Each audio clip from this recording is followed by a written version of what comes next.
So let's start with roads and sidewalks. When Denton streets are torn up for extended periods of time, these conditions cause wear and tear on vehicles, and they put pedestrians and cyclists in danger as well. What ideas will you bring to council to actually help us fix our infrastructure in a timely manner from start to finish? And we will start with Nick Stevens. Yeah.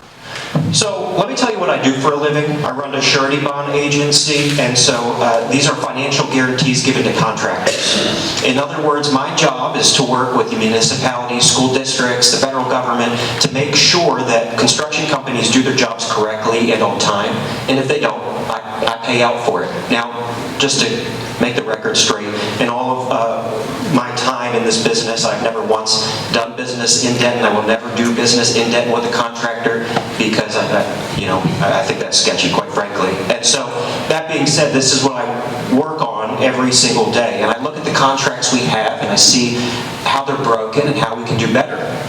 We need to increase liquidated damages in those contracts, which fines contractors when they aren't doing their jobs on time. That's the first thing we need to do. And we also have to implement it, right? It's on the books right now at a very low rate. We need to increase it and actually enforce it. We need to call people out on their payment and performance bonds when they're not doing their job. Look at Bonnie Bray, for example. This shouldn't be happening over and over and over again on the taxpayer's dime. Instead, it should be the contractor that's paying for these things. It's about having better engineers, or more engineers rather, look at these contracts to ask themselves, how much time, what's the time of completion for this contract? And making sure that we keep that as short as possible. It's also about being more creative with how we award these jobs. Not merely lowest bidder, right? But we want to make sure that it's a point-based system like other municipalities do. That's having a lower bid, it's about your experience, it's about the work you have on hand, it's about your commitment to how fast you can complete it. I want to be clear, these are very concrete things that we can actually do to improve this, and it's something I'm passionate about, because no matter how boring it is, this is what I do every single day, and I deeply love those details, and I think that we can make that work for Denton. And Brian Beck.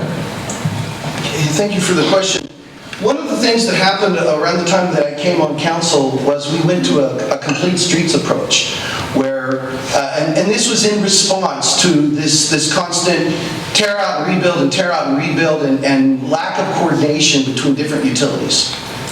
Now, I'm not going to take credit for that complete streets. That happened in prior councils, but that started the year in 2021 when I came on board, and I fully support that, because it says that you're going to come in and do it systematically. You're going to, as best you're able to organize these various vendors, you're going to do it in a coordinated fashion, as best working in the Metroplex with the high demand for streets and utility work that there is can go on. And you're going to start with the lowest utilities and build your way up to higher utilities, and with in between putting in temporary patches so that people can utilize their driveways and other modes of getting around. And the advantage of that complete streets approach is that not only can you find and coordinate or find issues that are hidden that you didn't know and that one utility doesn't tell another, but that you can coordinate those efforts and ultimately reduce the costs. Even though it's more painful all at once, you ultimately will reduce the costs, because you're not going to have to revisit those things unless there's a problem at the surface level. And speaking of that, the contractors are already on the hook for those problems. For the bond package, the 2019 bond package, Neighborhood 9 that just went through our neighborhood up in the north and did most of Idiot's Hill, those contractors, where they had messed up the streets, the city held their feet to the fire, and they had to come back and fix and resurface all those roads at no cost to the city. And I think my time is just about up.